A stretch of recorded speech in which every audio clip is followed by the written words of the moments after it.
سارے کہہ رہے ہیں یہ کیا ہو گیا، یہ 1.5 مہینے کی محنت ہے آپ لوگوں کی، ہاں یہ 1.5 مہینے کی محنت ہے، اور اگر آپ مسلسل محنت کریں اور اپنی کمی اور کوتاہیوں، اور یہ بھی بات یاد رہے، میں نے اپنے ساتھیوں کو کہا ہے کہ ادھر دیکھنے کے بجائے تھوڑا سا اپنے اوپر بھی غور کریں۔ کیوں جی، جب حضرت سعد اور حضرت سلمان فارسی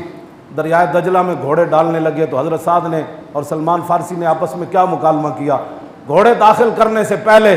اے میں تھوڑے سارے نال گل کر رہا لبیک والے نال، ہاں جی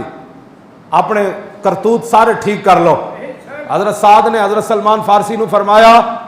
جیس اے میں ویسے اج پہلی باری ممبر تے بیان کرن لگا، اے صحابہ دی عظمت دے پیش نظر میں کدی بھی نہیں گل نہیں، صحابہ نے بھی ساڈے واسطے گل کیتی، انہاں دیاں شاناں وراول وراون،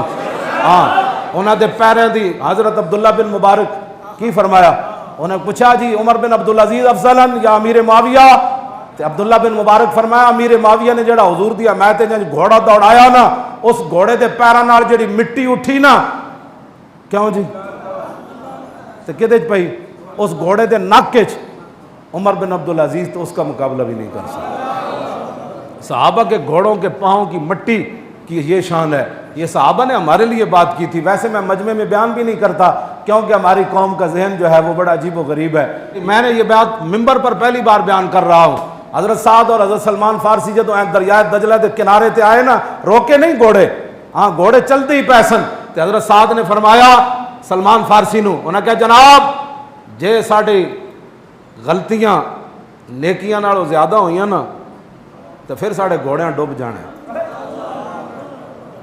جے ساڑیاں نیکیاں غلطیاں نالوں زیادہ ہوئیاں تو پھر ساڑے گھوڑیاں پار لگ جانے۔ میں بڑا محتاط ترجمہ کیتا ہے اس لفظ دا، کیوں جی ہاں تے حضرت سعد نے کہے سی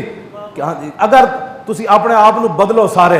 اے نہیں کہ تسی جنہ لوگاں نو جلیا ہوئے جھلے کتے جتنی بھی غیرت نہ آئی کہ آپ کو سامنے کھڑ کر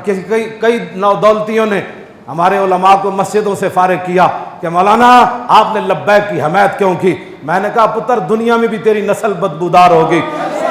تجھے حضور کا نام تو ریاکاری سے بھی لیا جائے تب بھی رب، کیوں جی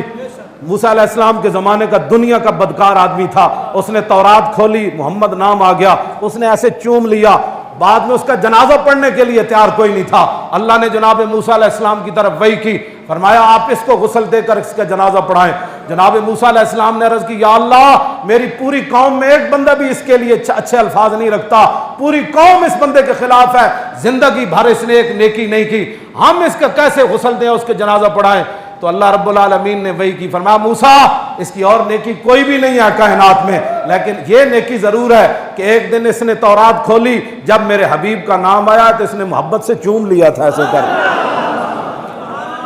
ظالم تجھے یہ نہیں دیکھنا چاہیے تھا نعرہ کون لگا رہا ہے، کیسے لگ رہا ہے، کم از کم کلمہ پڑھنے کے بعد تم اتنی بھی حیا نہ رہی کہ مولانا لبیک کا نعرہ لگایا لہذا تم مسجد سے نکل جاؤ، مسجد تمہارے باپ کی ہے،